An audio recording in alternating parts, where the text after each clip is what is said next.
The Dockside audio ebooks are an additional tool to use alongside stages 3 to 6 of the Dockside readers. Click on Top Tips to see suggestions for how to use the audio ebooks in your classroom. Select the stage you wish to view and click on a cover to start. Select phonic focus words to hear each word sounded out and read aloud. Hover over to highlight the words. Click on any highlighted word to hear it sounded out and read aloud.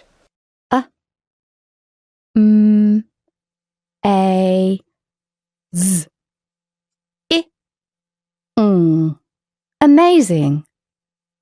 Click on the audio ebook button. Click the play button to start the audio.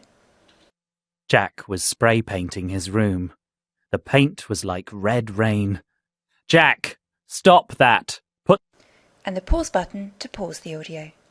Use the forward and backward buttons to move between spreads. The sound can be toggled on or off.